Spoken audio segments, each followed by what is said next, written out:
More than 70 years ago, 6 million Jews were killed by the Nazis in the Holocaust. Today, there are Holocaust memorials around the world: Washington, Paris, Vienna, Berlin, Warsaw, and Jerusalem.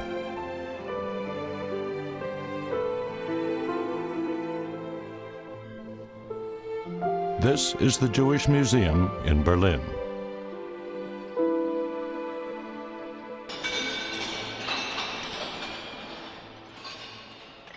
When you walk in, you step over faces. With each step you take, you hear a call from the past. The faces were made from artillery shell casings from the Second World War.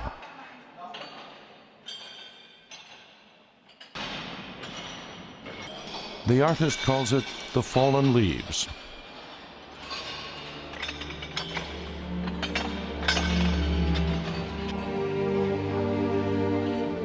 There are two exits. On the right is the path of the Holocaust, the way to death. On the left is the path of exile, the way to hope. And on the way to hope, Shanghai was the way to life for so many thousands.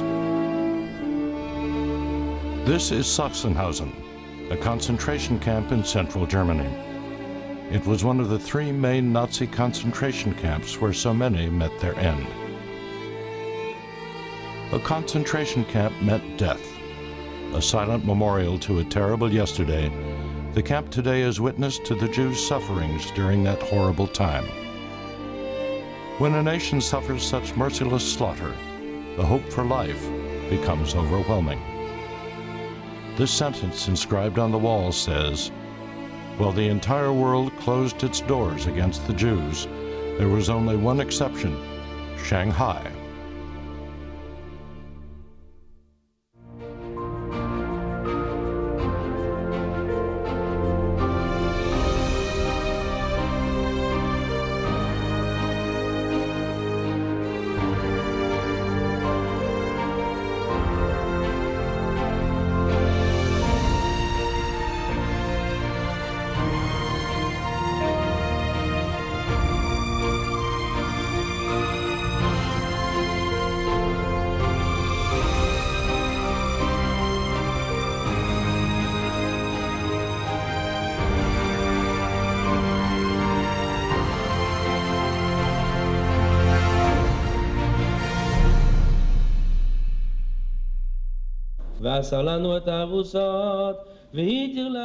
On April 1st, 2015, there was a wedding in Shanghai at the Jewish Refugee Museum.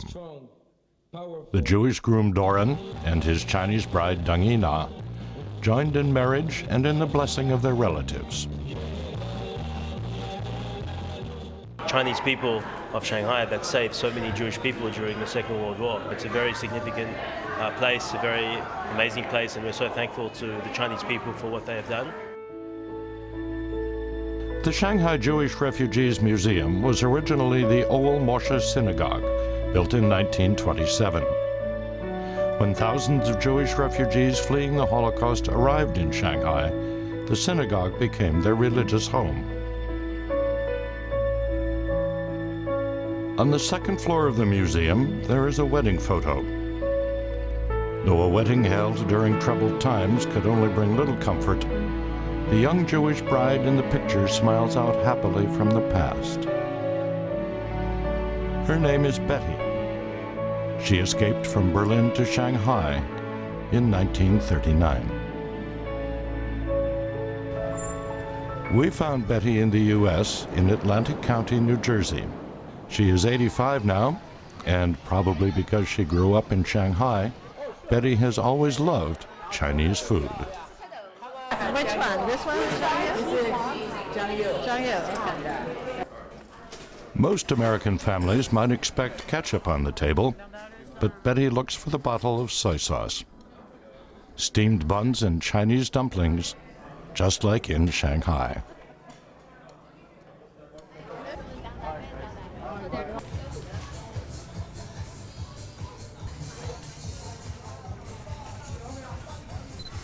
From Hong Kong. This is Shangyu? Shangyu? Yeah, Jiangyu. Okay. 谢谢. Betty left Shanghai almost 70 years ago, but her life still bears the imprint of China.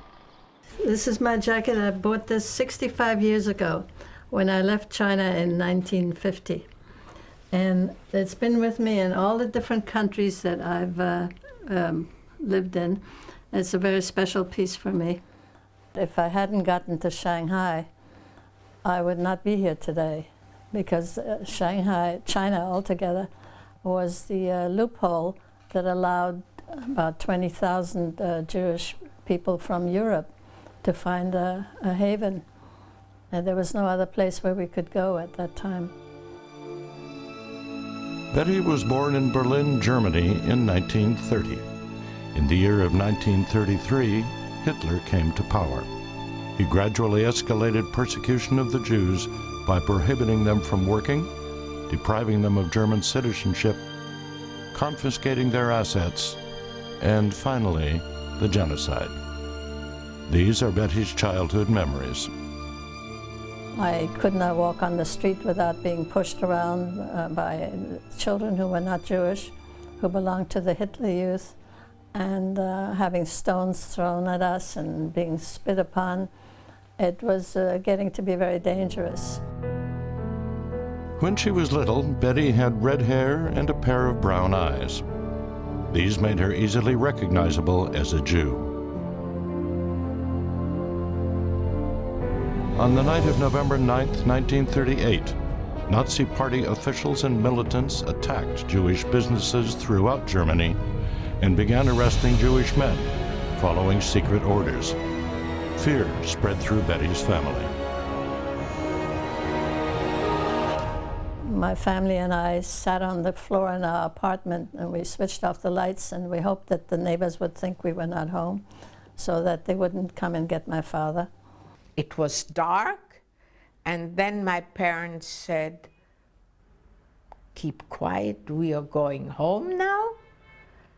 And then when we went out of these people's place, we saw our beautiful synagogue on fire. And so I told him, "Mom, our synagogue is burning." So she said, "Shh, shh, the fire brigade will come. Don't worry." Ruth Zimmerman now lives in Hadera, Israel. She too is 85 now. Born into a wealthy family in Saxonhausen, eastern Germany in 1930, Ruth's parents ran a high-end shoe store at the time. However, firemen didn't come that night. The Nazis did. We were coming home. So we were in bed already. I was in my room, Mama and Papa in the bedroom, and all of a sudden, boom, boom, boom. And my mother said, "Just a minute, who is it?" So they said, "Open the door, open the door." And so the minute my mother opened the key in the door, they banged the door into her face, and she fell and she fainted. The Nazi gang charged into her house and broke her father's nose at one blow. After beating her father more, they dragged him away.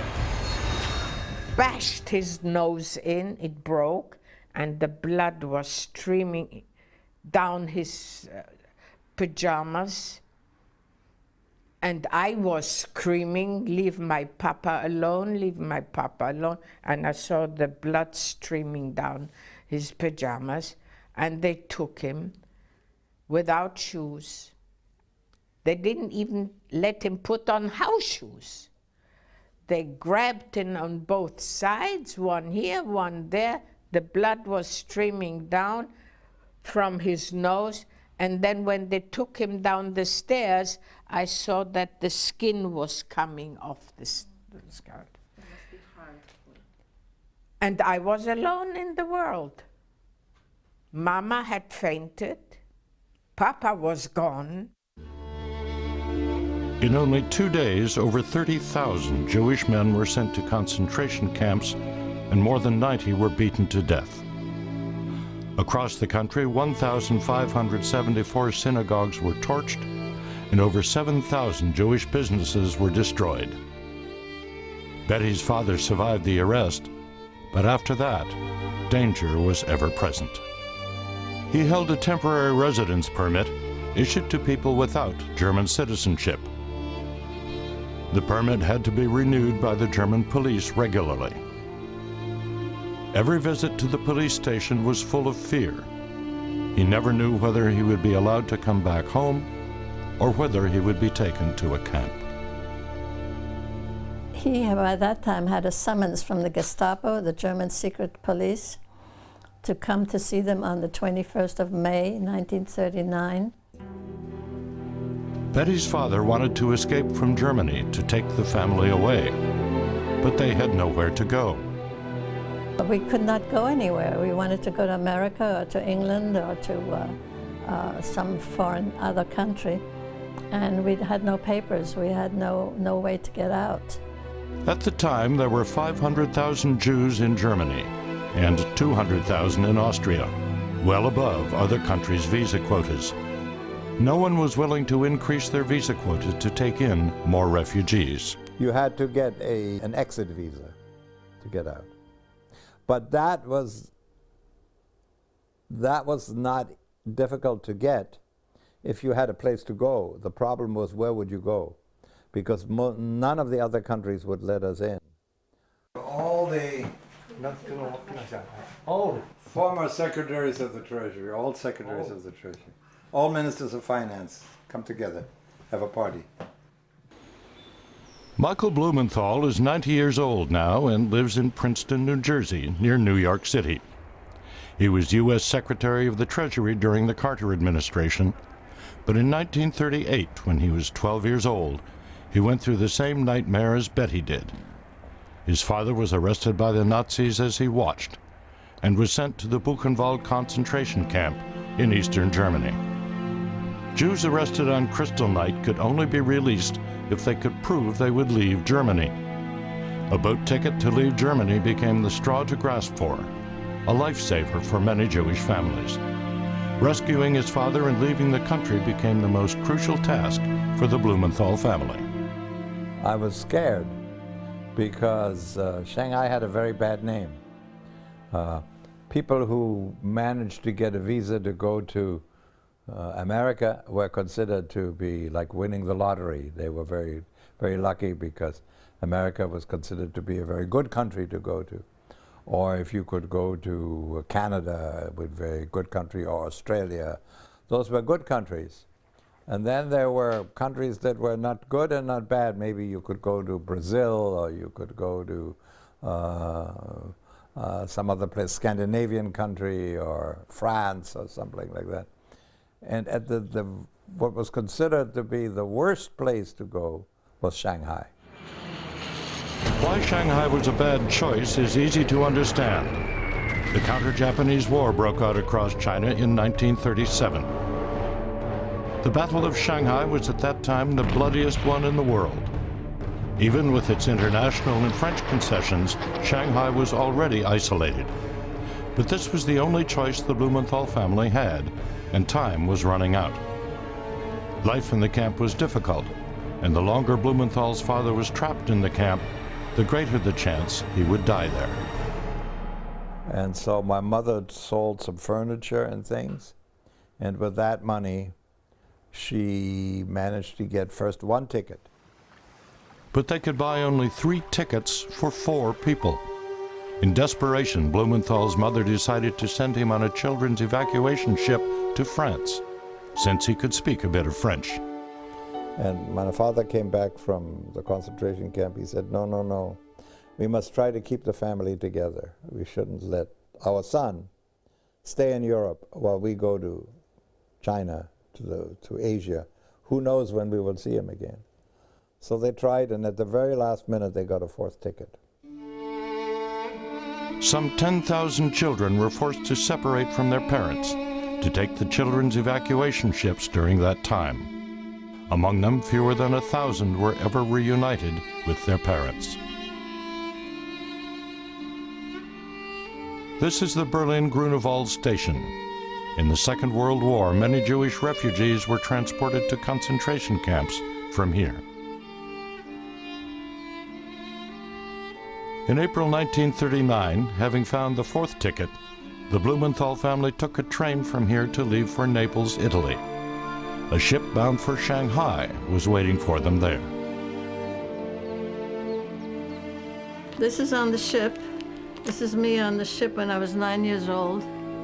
This album is a record of the most important things that have happened in Betty's life. And this is the ticket that my father spent all this money on to get the ticket to Shanghai, yes. This is the ticket Betty used in 1939 to leave for Shanghai. Desperate, Betty's father heard that a Chinese city called Shanghai was willing to receive Jewish refugees. Though the family knew nothing about Shanghai, still, it was a better choice than waiting for death in Germany. They immediately started their attempts to find out how to buy tickets for Shanghai. It was probably at least 500 marks at that time, and that was a lot of money. But in order to get on a ship, you had to have tickets.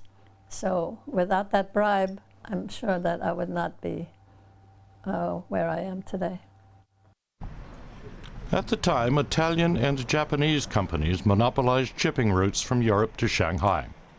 Knowing perfectly well that Jews could not travel back to Europe, these war profiteers still required Jews to buy round-trip tickets. Jewish people had no choice, and they had to pay bribes as well.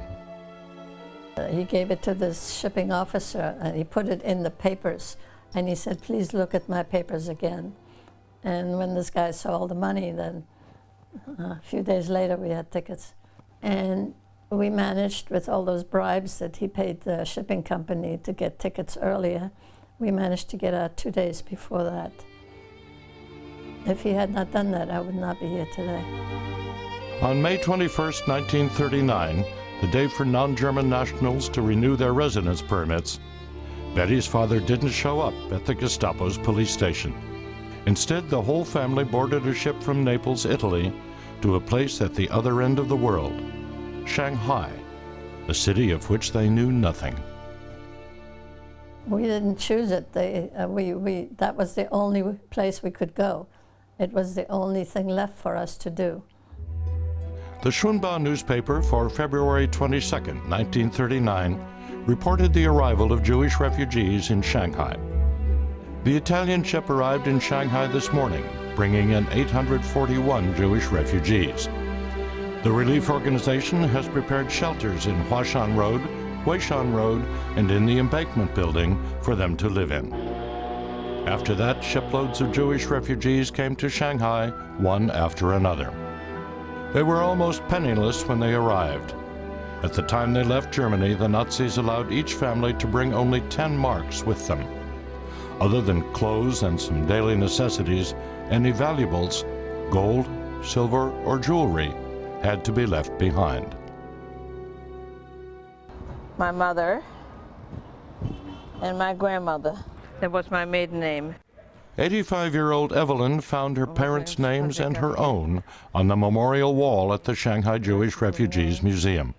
The wall lists the names of 13,732 Jewish refugees who settled in Shanghai after escaping from Nazi Germany. When she arrived in Shanghai 76 years ago, Evelyn was only 7 years old, and she was terrified. And I remember the first impression we saw was somebody hitting a rickshaw coolie, probably, one of the British people. They were mistreated. And we were standing there looking. I said to my mother, why is he hitting him? My mother says, I don't know, maybe he did something bad. We didn't realize that it was the usual thing to do. It probably didn't go fast enough, we found out later. It was a terrible impression for us. We never saw anything like that. First of all, we never saw a rickshaw, and then the guy being hit and all that. It was not a very good impression. It was scary. It really was very scary. I mean, the whole thing was scary. When I was in Shanghai during the war, every day the truck would go around and pick up, and that's true, every day, would pick up 60, 70, 80, 100, 200 dead bodies off the street. People would just, babies would die, or old people would die of starvation. We'd just leave them in the street and wrap up in a straw mat maybe, and the truck would come and take them away. Being forced into exile, the Jewish refugees hardly knew what to do. They never expected what they saw in Shanghai. None had any idea how they could stay alive.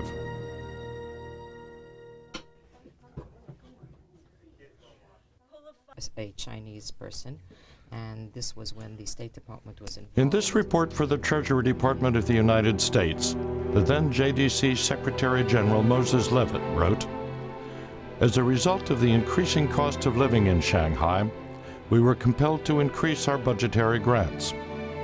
Our monthly remittances to Shanghai amounted to $30,000.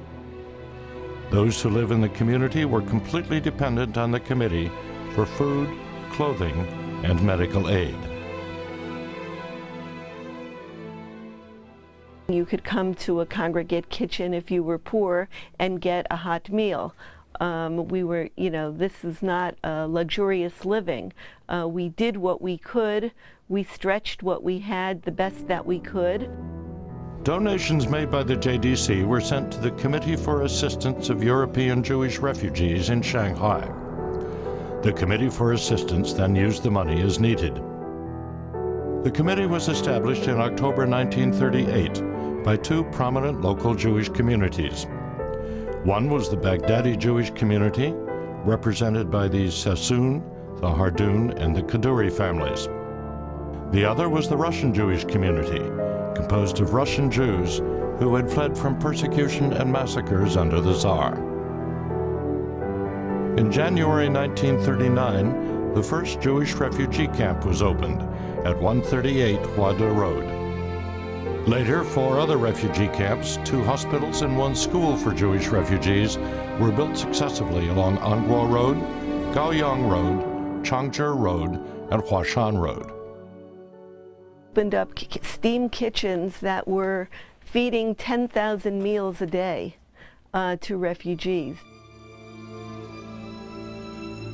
The meal was a weak broth of potatoes and a piece of bread. The kitchen could only provide 2 meals per day. Each meal cost 3 cents US. Surprisingly, only 1/6 of the amount was spent for food. The rest was for coal. Life in Shanghai during the war was hard. And the daily meal was never enough. The living conditions in the refugee camps were tough as well. 400 people in one room. We took sheets, and made separations, and it was a terrible situation. So that was your first night? That was our first night. Ruth's family escaped to Shanghai and spent their first night in the refugee camp.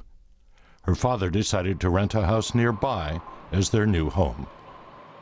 Straight into Hongkou, on Shushang Road, which is opposite the little park on Wayside, he found this little room. And the mildew, from the rain and everything, the green, was running down the walls.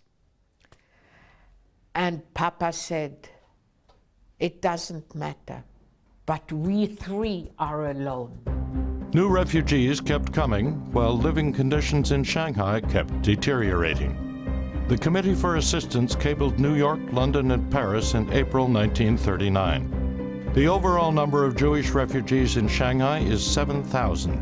We're supporting 3,000. The funds can only last for 3 more weeks. 4,000 new refugees will arrive in Shanghai by the end of May. Unless we receive regular and reliable help immediately, we will have no choice but to give up. The refugees will soon face extreme hunger. We must use all political and economic means to eliminate the terrible impact on the entire community. The Shunbao newspaper also reported on the difficulties of refugee relief. 4,000 new refugees will arrive within the month. The Committee for Assistance is very anxious. Over 400 refugees shipped from Italy yesterday have been placed among the refugee camps. While Jewish refugees were struggling to earn a living in Shanghai, the situation in their homes was getting worse. Early in the morning of September 1st, 1939, Nazi Germany launched a blitz against Poland. On September 3rd, the United Kingdom and France were forced to declare war on Germany, leading to the full-scale outbreak of the Second World War. Nazi Germany advanced on the battlefield and soon occupied Poland, Lithuania, Latvia, Holland, and Belgium, one after the other. Persecution of Jews was also escalating. By the early summer of 1940, 3.2 million Jews had been arrested by the Nazis and imprisoned or sent to concentration camps. There wasn't anybody else left that we could have relationships with. We did not find that out till after the war. And in Chinese. The English book was written first. Betty wrote in her book, "No more thoughts of returning to Berlin to the old life and picking up where we left off. Everything was changing with terrifying speed."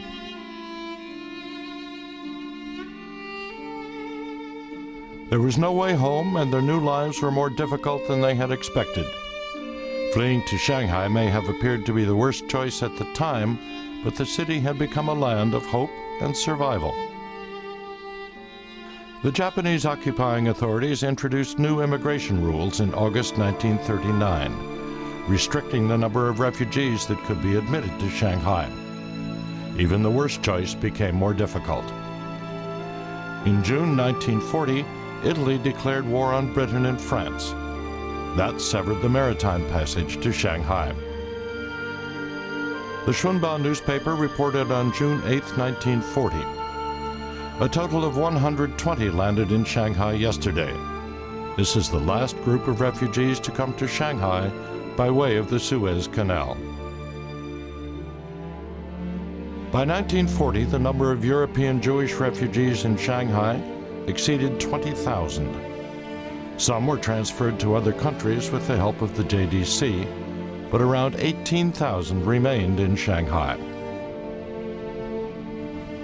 In May 2015, Garden of the Righteous Among Nations in Israel. Engraved on the monuments in the garden are names of non-Jews who risked their lives during the Holocaust to save Jews from extermination by the Nazis. Just as in the Hall of Names, the name list of the righteous among the nations seems to stretch forever. The Chinese name, Ho-Fang-Shan, was newly added. At the beginning of the Holocaust, Mr. Ho was Consul General at the Chinese legation in Vienna. From his office in Vienna, Mr. Ho issued thousands of visas to Shanghai. They were called the visas of life. Unter anderem durften sie emigrieren nach Nordamerika, Lateinamerika, nach Großbritannien, Niederlande, Belgien und auch nach China, nach Shanghai. If Austrian Jews wanted to leave the country, they had to show a visa from the recipient country. The exact number of visas given by Ho to Jewish refugees remains unknown and is a matter of debate among researchers. Some honor him as the Oriental Schindler, while some raise doubts since the number of visas issued by Mr. Ho were not many. One thing is clear. He gave an enormous amount of visas to Jews, which is probably something that no one expected him to do. As it says on the Medal of the Righteous, saving one person is saving an entire world. He saved thousands of worlds of people. Each person is a world unto itself.